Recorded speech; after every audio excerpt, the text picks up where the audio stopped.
Si Killer no me saluda, tendrá que grabar con peluca y con la camisa al revés. Yo jamás me acobardo cuando alguien me reta. Yo jamás me acobardo cuando alguien me reta. La forma en que Río Vidal cortó el tejido de la realidad de Agatha All Along provocó todo un debate en redes, ya que algunos la critican por parecer una obra de teatro de bajo presupuesto, mientras que otros la defienden diciendo que era una pista indicando que el sendero de las brujas era falso. Pero si nosotros le metemos de nuestra cosecha y nos vamos directo a los cómics, existe una espada capaz de cortar el tejido de la existencia llamada Edge of Reality, la cual te permite viajar a la tierra de lo que podría ser y no debería ser. Usa un plano que se encuentra fuera del multiverso similar a como la TVA existe fuera del tiempo, tanto que desde dentro se puede observar a la perfección una incursión, como un multiverso es reemplazado por uno nuevo, y también es a donde van las almas de los seres Nexus al morir. O sea que si Wanda, Kang el Conquistador y el hijo de los Cuatro Fantásticos Franklin Richards bla bla bla. Gracias por el dato.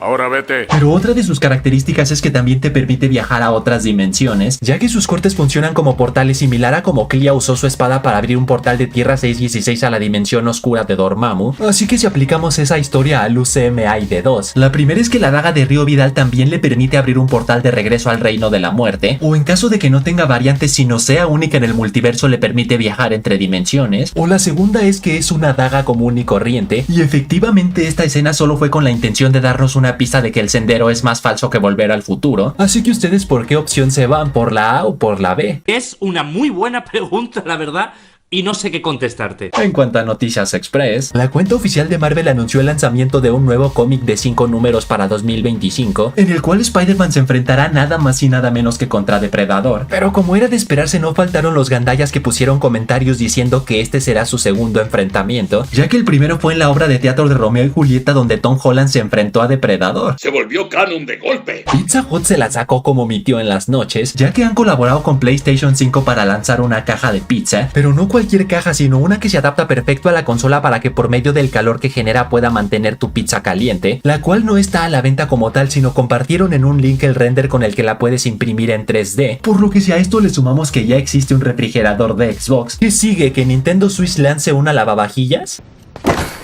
Pizza caliente. Warner Bros. Ha decidido subastar el traje que usó Ben Affleck en la película Batman contra Superman, y esto con el pretexto de celebrar el aniversario número 85 del personaje, pero digo pretexto ya que seguramente es con el motivo de recuperar un poco del dinero que les hicieron perder las películas del antiguo DCU, principalmente Flash, Shazam 2 y Black Adam, noticia a la cual mucha gente respondió diciendo que los fans de Zack Snyder deberían sacar los billetes ahora que el estudio los necesita, a menos de que sea cierto el rumor de que todo este tiempo fueron bots comprados por el propio director. Y por otro lado, el actor T.J. Miller, quien interpretó a la comadreja en Deadpool 1 y 2, repentinamente cambió de opinión acerca de Ryan Reynolds, ya que hace 2 años dijo que el pibe le parecía inseguro, que se sentía incómodo en el set de grabación ya que Ryan siempre lo molestaba, y que esperaba jamás volver a tener que trabajar con él en su vida, pero curiosamente en una entrevista reciente llamó a Ryan un buen amigo, y que le parecería increíble regresar como la comadreja para Deadpool 4.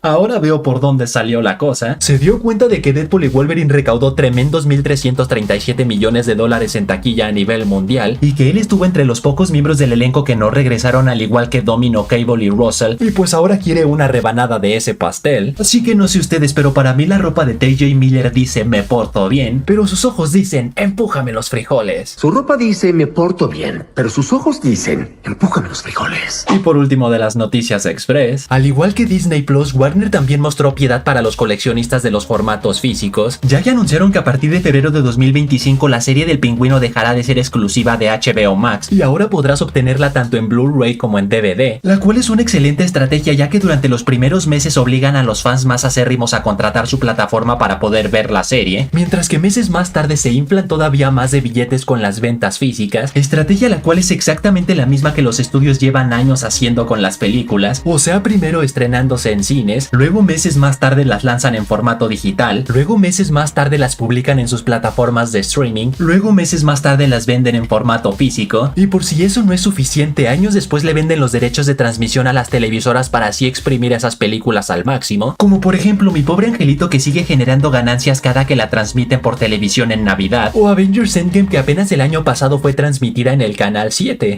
¡Dinero! ¡Dinero! Ha salido a la luz el tráiler 2 de la temporada 2 de The Last of Us, en el cual tenemos un nuevo vistazo a Dina interpretada por Isabela, el amor de mi vida, Merced, o sea, otra miembro del condado de Jackson con quien Ellie se dará sus besos, también a la icónica guitarra que Joel le regala a Ellie y que es protagonista de escenas que en el videojuego sacaron muchísimas lágrimas de machos, lágrimas las cuales son en gran parte culpa de esta taruga llamada Abby interpretada por Caitlin Dever, actriz la cual seguramente se verá forzada a cerrar sus redes sociales durante el tiempo que esté activa esta serie, ya que como muchos asnos no saben diferenciar entre un personaje y la vida real, seguramente la amenazarán de muerte por haber jugado golf con la cabeza de Joel, y esto debido a que Joel por su parte asesinó a su papá, o sea al doctor visto en el episodio 9 de la primera temporada, razón por la cual en esta escena vemos a Abby arrodillada llorando frente a la tumba de su papá. Debo decir que es una vista deprimente. Pero hablando de Abby, ella es miembro del Frente de Liberación de Washington, o sea otro grupo de sobrevivientes liderados por Isaac interpretado por el actor Jeffrey Wright, quien tiene una enorme rivalidad territorial con el culto religioso llamado Serafitas, quienes por sus creencias renunciaron a todo tipo de tecnología y creen que los infectados por el virus Cordyceps están pagando por sus pecados, y aguado porque tanto la presencia de Abby como la de Isaac, como de los Serafitas, como el viaje de Ellie y Dina a Seattle, y como la escena de la batalla en el metro contra una horda de clickers, en el videojuego están ambientadas después de la muerte de Joel, por lo que la segunda temporada será tan divertida como un consolador de lija. Hoy fue tan divertido como un consolador de lija.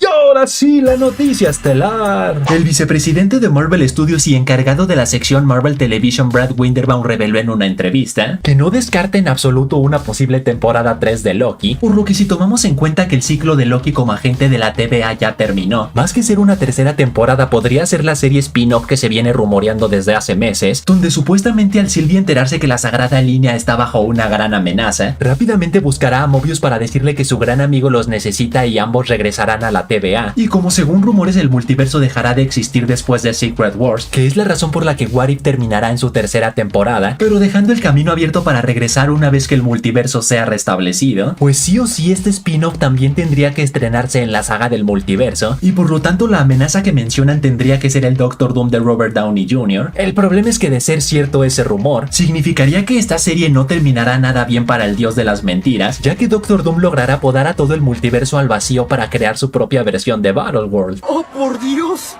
¡Mate a Potter! Pero si le entramos bien hermoso a los porros, otra opción sería que adaptaran el cómic de 5 números de la TVA que se lanzará este 18 de diciembre, del cual lo poco que sabemos es que tras esta agencia ya tener más tolerancia con las variantes, la agente B15, Sylvie, Mobius y Ouroboros reclutarán a varios de ellos como agentes, como será el caso de Spider-Gwen, Capitán Carter y Gambito, y hasta la propia Miss Minus tendrá variantes como esta azul y esta con un parche en el ojo a lo Nick Fury, y tal vez le saquen provecho a los artes conceptuales del personaje que fueron descartados en su momento. Así que en este caso también les pregunto qué trama prefieren para esta serie spin-off, la A o la B. ¿Qué haría yo si fuera yo?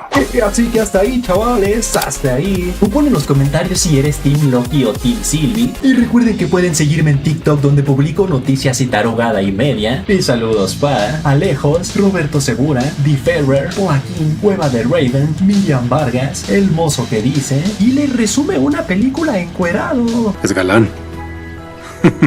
Me agrada. Y Carlos Koch que dice, Killer, ¿quién fuera cereal para que me llenaras de leche? ¿Quién fuera cereal para que me llenaras de leche, papi? Así que ya saben, manténganse fuertes, sueñen en grande, rapan a duro. Y nos vemos a la próxima.